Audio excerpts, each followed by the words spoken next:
Hello students, आज हम पढ़ने जा रहे हैं ऑर्गेनाइजिंग। हमने फिनिश किया है अभी अभी अपना चैप्टर प्लानिंग।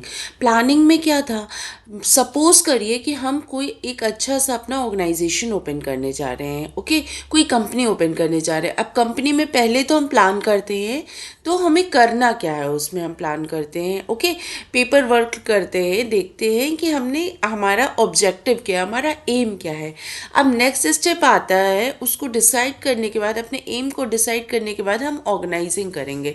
तो बच्चों, ऑर्गेनाइजिंग में क्या करते हैं कि सिमिलर नेचर के जितनी भी हमारी एक्टिविटीज़ होती हैं उसको ग्रुपिंग कर देते हैं, उनकी हम ग्रुपिंग कर देते हैं। लाइक प्रोडक्शन से रिलेटेड अगर कोई भी एक्टिविटी होगी तो हम एक प्रोडक्शन डिपार्टमेंट बना लेते हैं।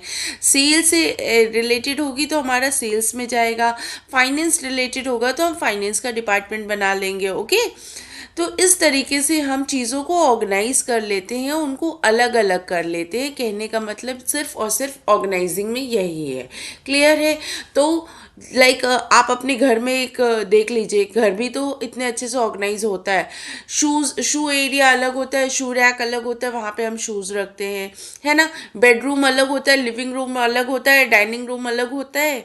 ओके, तो सेम ऐसे ही आप अपने घर के एग्जाम्पल से आप अपने बिजनेस के बारे में भी पढ़ सकते हैं कि ऑर्गेनाइजिंग में सेम नेचर की एक्टिविटीज़ को एक एक डिपार्टमेंट में अलग अलग किया जाता है। ओके, जो सेम सिमिलर नेचर की एक्टिविटीज़ होती है, सिमिलर नेचर का वर्क होता है, उसको एक ही डिपार्टमेंट में हम रखते हैं। क्लियर है? अब देखिए वर्ड टू वर्ड क्या कह रहा है यहाँ पे।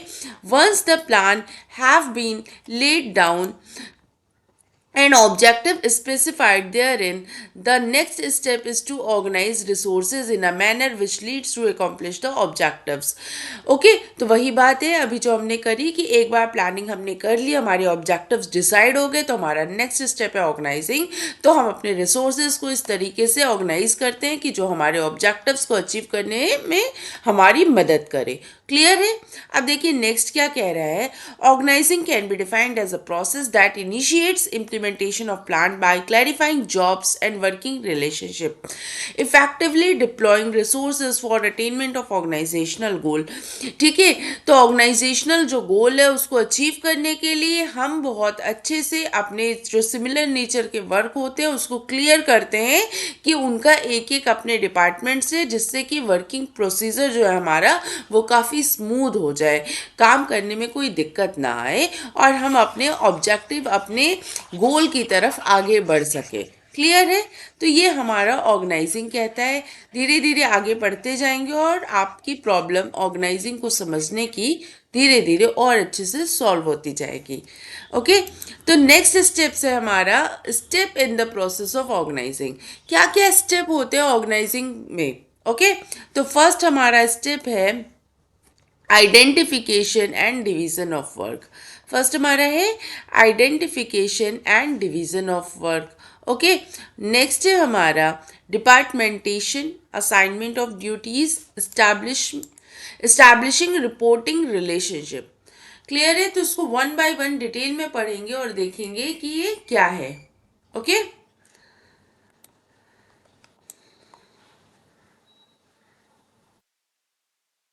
देखिए तो फर्स्ट है हमारा identification and division of work. क्या कहलाता है identification and division of work?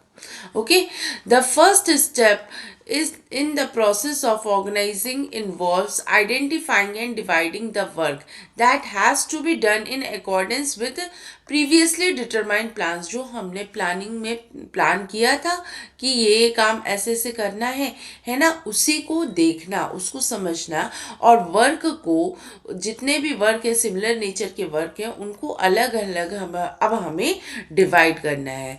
Okay, the work is divided into manageable activities so that duplication that can be avoided and the burden of work can be shared among the employees। ठीक है, तो इस तरीके से काम को हमें अलग अलग डिवाइड करना है कि डुप्लीकेशन ऑफ वर्क ना हो, कोई भी काम दो बार ना हो, हम उसको बहुत अच्छे से जो है डिवाइड कर दें। अभी मैंने आपको बताया कि प्रोडक्शन से रिलेटेड जो भी काम होगा वो हमारा प्रोडक्शन डिपार्टमेंट में चला जाएगा, सेल से रिलेटेड जो भी काम होगा वो सेल में चला जाएगा। तो सेल्स वाले सेल का ही काम करेंगे, प्रोडक्शन वाले प्रोडक्शन का काम करेंगे। तो इनको पता होगा कि इनका क्या काम है, इनको भी पता होगा इनका क्या काम है। तो ये क्यों जाएंगे इनका काम करने और ये क्यों जाएंगे इनका काम करने। तो यहाँ पे क्या होगा, कोई कंफ्यूजन नहीं होगी। जिसका जो काम है, जिसका जो वर्क है वो काफ़ी स्मूथली चलेगा और ओवरलैपिंग नहीं होगी। मतलब ओवरलैपिंग मतलब कोई भी काम 2 बार 3 बार नहीं होगा। तो इससे क्या होता है, रॉ मटेरियल्स भी हमारे बचते हैं, है ना। जब काम बहुत ईजिली पता रहता है कि किसका कौन सा काम है। दूसरी बात, टाइम भी बचेगा, है ना। तो ये सारी बातें होती हैं। Identification and division of work, तो फर्स्ट क्या है, आइडेंटिफाई करिए आप वर्क को और उसके बाद उन वर्क को डिवाइड करिए अपने अपने अलग अलग एक्टिविटीज के, अलग अलग वर्क के अकॉर्डिंग, अलग अलग वर्क के नेचर के अकॉर्डिंग। ओके, एग्जाम्पल यहाँ पे मैंने आपके लिए बैंक दिया है। देखिए किसी बैंक में अगर हम जाते हैं तो वहाँ पे काम बहुत अच्छे से डिवाइड रहता है। क्लर्क का क्या काम, क्या क्या होता है, कैशियर का क्या काम है, अकाउंटेंट का क्या काम है ना। तो वहाँ पे देखिए अलग अलग उनके डिपार्टमेंट के ऊपर नाम लिखा रहता है और कोई भी जो कस्टमर जाता है वो कंफ्यूज नहीं होता। वो वहाँ पे जाएगा और उनका अगर सेम काम है तो उससे रिलेटेड कैशियर अपना काम कर देता है। डिपॉजिट करना है तो मनी कहाँ डिपॉजिट होती है ऊपर लिखा रहता है, लोग वहाँ जाते हैं, उनका पैसा जमा हो जाता है। तो बैंक आपका डिवीजन ऑफ वर्क जो है वो बहुत अच्छे से डिफाइन कर सकता है। ओके, नेक्स्ट पॉइंट है हमारा डिपार्टमेंटलाइजेशन। देखते हैं ये क्या है। Once work has been divided into small and manageable activities, then those activities which are similar in nature are grouped together. तो एक बार हमने डिसाइड कर लिया ये सारे काम हमारे हैं, तो अब हम इन सारे काम को डिफरेंट डिफरेंट डिपार्टमेंट्स बना सकते हैं। कि देखो ये एक तरीके का है, ये डिफरेंट तरीके का है और ये डिफरेंट नेचर का है। तो इसको हमने एक इसका अलग डिपार्टमेंट बना दिया, इसका अलग डिपार्टमेंट बना दिया और इनका अलग डिपार्टमेंट बना दिया। जब हम इस तरीके से डिपार्टमेंटलाइजेशन करते हैं, सिमिलर नेचर की चीज़ों को, सिमिलर नेचर के वर्क को अलग अलग करते हैं, उसी को हम डिपार्टमेंटलाइजेशन कहते हैं। ओके, नेक्स्ट है आपका सच सेट्स फैसिलिटेट स्पेशलाइजेशन। तो ये जो हम बनाते हैं इस तरीके से डिपार्टमेंट्स, तो ये क्या हमारे आगे की चीज़ों को क्या शो कर रहे हैं, स्पेशलाइजेशन। जो बंदा यहाँ पे वर्क करता है वो इस चीज़ में, इस डिपार्टमेंट में, इस वर्क में स्पेशलाइज्ड होगा। ठीक है, इन जो लोग यहाँ पे वर्क कर रहे हैं वो इन सब चीज़ों में, यहाँ के काम में स्पेशलाइज्ड होंगे, निपुण होंगे। Okay, this grouping process is called departmentalisation. तो इसी ग्रुपिंग प्रोसेस को हम डिपार्टमेंटलाइजेशन कहते हैं। Departments can be created using several criteria as a basis of example. देखिए क्या है, डिपार्टमेंट हम कई तरीके के, कई क्राइटेरिया को ले सकते हैं और डिवाइड कर सकते हैं चीज़ों को। Library, school, students, functions, product, territory. तो हम किसी भी तरीके से लोगों को डिवाइड कर सकते हैं, चीज़ों को डिवाइड कर सकते हैं। जैसे कि लाइब्रेरी में बुक्स हैं, डिवाइड रहती हैं, है ना, अलग अलग जगह पे अलग अलग सब्जेक्ट की या अलग अलग टाइप की बुक्स रहती हैं, डिवाइड रहती हैं। स्कूल स्टूडेंट्स, साइंस स्टूडेंट्स अलग, कॉमर्स स्टूडेंट्स की अलग क्लास चलती है, आर्ट्स स्टूडेंट्स की अलग क्लास चलती है। तो ये आपका एक अच्छा एग्जाम्पल हो गया। ठीक है, फंक्शंस उनके काम के अकॉर्डिंग उनको डिवाइड कर देना। प्रोडक्ट उनके सामान सामान अलग अलग सामान होता है या प्रोडक्ट लाइंस होती हैं, उनके अकॉर्डिंग उनको डिवाइड कर देना। तो ये सारी चीज़ें टेरिटरी होती है।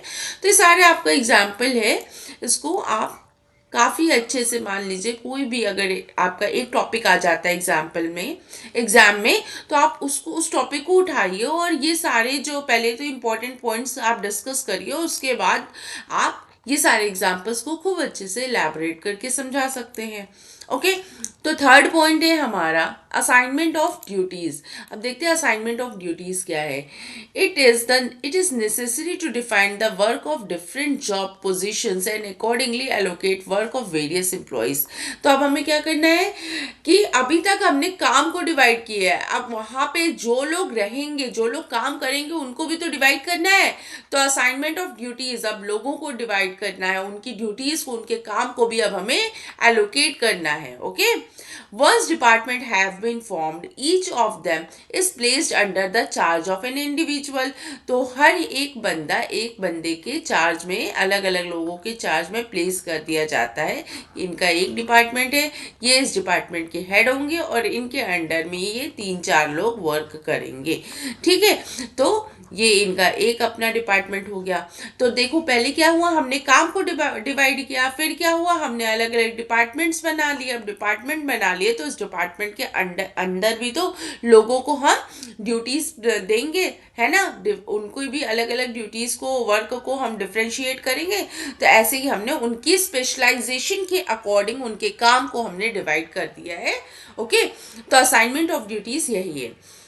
Jobs are then allocated to the member of each department in accordance to their skills and competencies. उनकी skills and उनकी capabilities के according हम उनके काम को divide कर देंगे.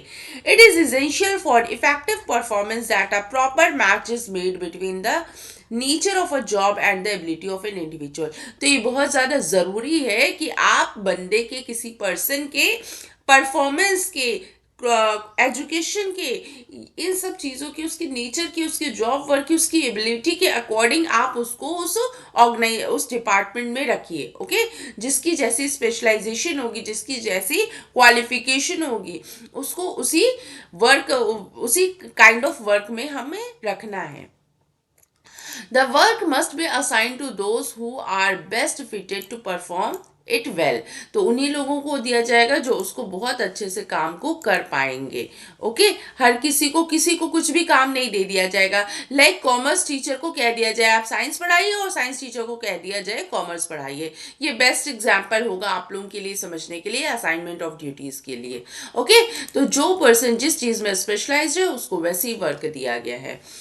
ठीक है, ये आपका एक एग्जाम्पल हो सकता है. ये दोनों लोग इस डिपार्टमेंट में स्पेशलाइज थे, ये 3 लोग थे, तो ये इनके अकॉर्डिंग यहाँ पे स्पेशलाइज थे, तो इनको दे दिया गया काम. ठीक है, तो इस तरीके से भी आप कह सकते हैं, समझा सकती हूँ. नेक्स्ट आप क्या है, असाइनमेंट ऑफ ड्यूटीज हमने पढ़ लिया.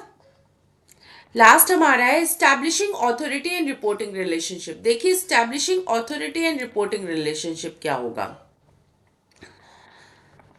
ये देखिए, ये है हेड बॉस, ये सबके बॉस है ना. एक ऑर्गेनाइजेशन में सबसे बड़े ये बॉस हैं. फिर इनके अंडर में ये दो बॉस आ रहे हैं, एक ये है और एक ये है. क्लियर है, एक ये बॉस है, एक ये बॉस है. फिर इनके अंडर में इन 2 लोगों को दिया गया, इनके अंडर में ये 3 लोगों को दिया गया है. अब देखिए आप, ये जो हेड बॉस है इनके अंडर में ये है, लेकिन इनके अंडर में ये 2 लोग हैं. तो इन दोनों लोगों को वर्क करना है और सिर्फ इन्हीं को शो करना है.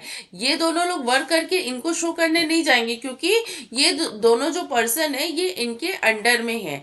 ठीक है, इस चीज़ को ध्यान में रखना है. तो हमारा ऑर्गेनाइजिंग में इस बात को भी क्लियर करता है. ऑथोरिटी एंड रिस्पॉन्सिबिलिटी, इनकी ही ऑथोरिटी है. ये जो हमारे सुपीरियर बॉस है इनकी ऑथोरिटी है इनको काम देने की, है ना. ये जो हमारे ऊपर के बॉस है इनकी अथॉरिटी है इन तीनों को काम दे सकते हैं, और इन सर की अथॉरिटी है कि इन दोनों को काम दे सकते हैं, और इन दोनों की रिस्पॉन्सिबिलिटी है, या आप कह सकते हैं इन 3 लोगों की रिस्पॉन्सिबिलिटी है कि ये 3 लोग सिर्फ और सिर्फ इन मैडम को ही जाके अपना काम दिखा सकते हैं. Ma'am I have done my work. Okay, तो अथॉरिटी एंड रिस्पॉन्सिबिलिटी में यही है कि किसी सुपीरियर को काम दिया जाता है, सौंपा जाता है, और लोगों से किस तरीके से काम करवाना है वो भी बताया जाता है कि आपके अंडर में ये लोग रहेंगे, आपके अंडर में ये लोग रहेंगे. तो इन लोगों को भी दिमाग में चीज़ें क्लियर रहती हैं कि मेरा बॉस कौन है, मुझे काम करके किसको दिखाना है, या मुझे किससे ऑर्डर लेना है. ओके, तो यहाँ पे आप देखिए इस पॉइंट को हम बहुत अच्छे से समझते हैं. अब establishing authority and reporting relationship क्या कहता है. Merely allocating work is not enough. तो सिर्फ काम को डिवाइड करना, लोगों को डिवाइड करना ही नहीं है. Each individual should also know who he has take orders from and whom he is accountable. तो किसको उनको ऑर्डर देना है और कौन इन काम के लिए रिस्पॉन्सिबल होगा. Okay. The establishment of such clear relationships helps to create a hierarchical structure and helps in coordination among various department. तो इस तरीके की एक हायरकी बना दी जाती है. इसको क्या कह सकते हैं हम? सुपीरियर सबॉर्डिनेट रिलेशनशिप कह सकते हैं, है ना. इसको सुपीरियर और ये इनका क्या होगा? सबॉर्डिनेट होंगे. तो सुपीरियर सबॉर्डिनेट रिलेशनशिप भी यहाँ पे डिफाइन करी जाती है. ओके. जैसे प्रिंसिपल टीचर स्टूडेंट, हेड होते हैं प्रिंसिपल किसी स्कूल के, उनके अंडर में टीचर्स आते हैं और उसके बाद स्टूडेंट्स आते हैं. बॉस एंड एम्प्लॉय का रिलेशनशिप आप ले सकते हैं. और हमने अपने स्केलर चेन पढ़ा है पिछला हमारा जो चैप्टर थे उसमें हमने स्केलर चेन पढ़ा था. अगर वो आपको याद होगा तो वो भी आपका ऑथोरिटी एंड रिपोर्टिंग रिलेशनशिप को डिफाइन करता है. ओके. उसके साथ आज का हमारा टॉपिक ये फिनिश होता है. नेक्स्ट टॉपिक में हम इंपॉर्टेंस ऑफ ऑर्गेनाइजिंग पढ़ेंगे. तब तक के लिए थैंक यू. Bye bye.